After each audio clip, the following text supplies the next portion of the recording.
নমস্কার। পূজা পদ্ধতি ক্রিয়াকর্ম চ্যানেলে সকল দর্শকবৃন্দদের স্বাগত জানিয়ে শুরু করছি আজকের বিষয়, ভৌমি একাদশী মাহাত্ম্য। ভৌমি একাদশী কি, ভৌমি একাদশী পালনের নিয়ম কি, বা ভৌমি একাদশী ব্রত মাহাত্ম্য পাঠ করব। আগামী 8ই ফেব্রুয়ারি অর্থাৎ শনিবার 2025 ভৌমি একাদশী পালিত হয়। মাঘ মাসের শুক্লপক্ষের একাদশী ভৌমি একাদশী বা জয়া একাদশী নামে পরিচিত। ভৌমি একাদশী ব্রত পালনকারী পরম সৌভাগ্য লাভ করেন। ভবিষ্যত্তর পুরাণে যুধিষ্ঠির শ্রীকৃষ্ণ সংবাদ রূপে ভৌমি একাদশী মাহাত্ম্য বর্ণিত আছে। গরুড় পুরাণে মাঘ মাসের শুক্লপক্ষের একাদশী তিথিকে ভৌমি একাদশী নামে অভিহিত করা হয়েছে। আবার পদ্মপুরাণ অনুসারে জ্যৈষ্ঠ মাসের শুক্লপক্ষে একাদশী তিথিকে ভীমসেনী বা ভৌমি একাদশী নামে অভিহিত করা হয়েছে। যুধিষ্ঠির বললেন, হে কৃষ্ণ, আপনি কৃপা করে মাঘ মাসের শুক্লপক্ষের একাদশীর সবিশেষ বর্ণনা করুন। তখন শ্রীকৃষ্ণ বললেন, হে মহারাজ, মাঘ মাসের শুক্লপক্ষের একাদশী জয়া নামে প্রসিদ্ধ। এই তিথি সর্বপাপ বিনাশিনী, সর্বশ্রেষ্ঠা, পবিত্রা, সর্বকাম ও মুক্তি প্রদায়িনী। এই ব্রতের ফলে মানুষ কখনো প্রেতত্ব প্রাপ্তি হয় না। এই একাদশী নিম্নরূপ উপাখ্যান শোনা যায়। সেই উপাখ্যানটি শুনুন। স্বর্গলোকে একসময় রাজত্ব করছিলেন দেবরাজ ইন্দ্র। অন্যান্য দেবতারাও সেখানে বেশ সুখে দিন যাপন করছিলেন। পারিজাত পুষ্পশোভিত নন্দন কাননে তারা অপ্সরাদের সাথে বিহার করতেন। একদিন 50 কোটি অপ্সরা নায়ক দেবরাজ ইন্দ্র স্বেচ্ছায় আনন্দ ভরে তাদের নৃত্য করতে বললেন। অপ্সরাদের নৃত্যের সাথে গন্ধর্বগণ গান গাইতে লাগলেন। চিত্রসেন, পুষ্পদত্ত প্রভৃতি প্রধান প্রধান গন্ধর্বেরাই ওই স্থানে উপস্থিত ছিলেন। চিত্রসেনের স্ত্রীর নাম মালিনী। পুষ্পবন্তী নামে তাদের এক কন্যা ছিল। গন্ধর্ব পুষ্পদত্তের পুত্রের নাম ছিল মাল্যবান এবং পুষ্পবন্তীর রূপে মাল্যবান অত্যন্ত মুগ্ধ হয়েছিল। বারবার কটাক্ষ দ্বারা পুষ্পবতী মাল্যবানকে বশীভূত করেছিল।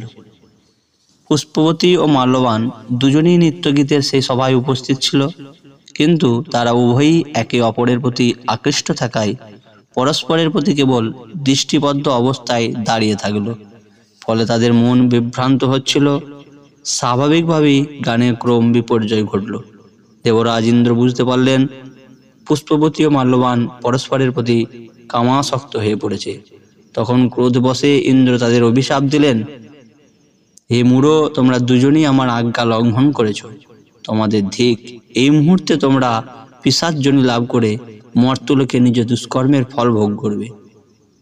এরপর ইন্দ্রের অভিশাপে তারা দুজন মর্ত্যলোকে এসে দুঃখিত মনে হিমালয় পর্বতে বিচরণ করতে লাগলেন। পিশাচত্ব প্রাপ্ত হওয়া তারা অত্যন্ত দুঃখ ভোগ করতে লাগলো। হিমালয়ের প্রচণ্ড শীতে কাতর হয়ে নিজেদের পূর্ব পরিচয় বিস্মৃত হলো। এইভাবে অতি কষ্টে সেখানে দিন যাপন করতে লাগলো। একদিন পিশাচ নিজ পত্নী পিশাচীকে বলল, বিন্দুমাত্র পাপ না করেও নরক যন্ত্রণার মতো পিশাচত্ব লাভ করেছি, সুতরাং আজ থেকে আর কখনো কোনো পাপ কর্ম করব না। এই মনোবাসনা নিয়ে তারা হিমালয় পর্বতে মৃতপ্রায় বসবাস করতে লাগলো। মাল্যবান ও পুষ্পবতীর পূর্বের কোনো পুণ্যবশত সে সময় মাঘ মাসের শুক্লপক্ষীয় জয়া একাদশী তিথি উপস্থিত হলো। তারা উভয়ই একটি অশ্বত্থ গাছের তলে অনাহারে নির্জলা অবস্থায় দিনাতিপাত করছিল। শীতের মারাত্মক প্রকোপে অনিদ্রায় তাদের রাত্রি অতিবাহিত হলো। পরদিন সূর্যোদয়ের মাধ্যমে দ্বাদশী তিথি উপস্থিত হলো। নিজের অজান্তে তারা জয়া একাদশীর দিন অনাহার ও রাত্রি জাগায় তাদের একাদশী ব্রত পালন করা হয়ে গেল। জয়া একাদশী ব্রত পালনের ফলে ভগবান বিষ্ণুর কৃপায় তাদের পিশাচত্ব দূর হলো। মাল্যবান ও পুষ্পবতী দুজনেই পূর্বের রূপ ফিরে পেয়ে স্বর্গে ফিরে এলেন। দেবরাজ ইন্দ্র তাদের দুজনকে দেখে বিস্মিত হলেন এবং জিজ্ঞাসা করলেন, কিভাবে তোমাদের পিশাচত্ব দূর হলো? আমার অভিশাপ থেকে কে তোমাদের মুক্ত করলো? তখন মাল্যবান বললেন, হে প্রভু, ভগবান বিষ্ণুর কৃপায় জয়া একাদশী ব্রতে পূর্ণ প্রভাবে আমাদের পিশাচত্ব দূর হয়েছে। সব শুনে দেবরাজ বললেন, হে মাল্যবান, তোমরা আবার অমৃত পান করো। আর যারা একাদশী ব্রত পালন করবে এবং যারা কৃষ্ণ ভক্তি পরায়ণ, তারা আমাদেরও পূজ্য বলে জানবে। ইন্দ্রলোকে তুমি পুষ্পাবতীর সাথে সুখে শান্তিতে বাস করো। হে মহারাজ, এই জয়াব্রত ব্রহ্ম হত্যাজনিত পাপকেও বিনাশ করে। এই ব্রত পালনে সমস্ত প্রকার দানের ফল লাভ হয়।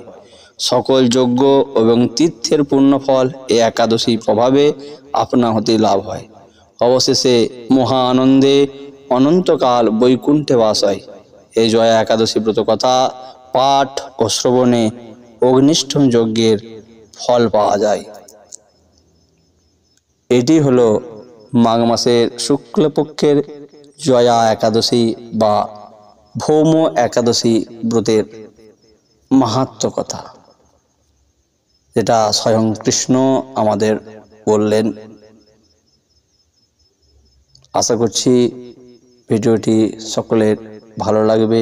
যদি ভালো লাগে অবশ্যই আপনাদের মতামত জানান, এবং ভিডিও দেখছেন হয়তো কিন্তু এখনো সাবস্ক্রাইব করেনি চ্যানেলটি, তাদের অনুরোধ ভিডিওটি দেখে চ্যানেলটির পাশে থাকুন সাবস্ক্রাইব করে। এরকম আরও বিভিন্ন ভিডিও পেতে থাকবেন। নমস্কার।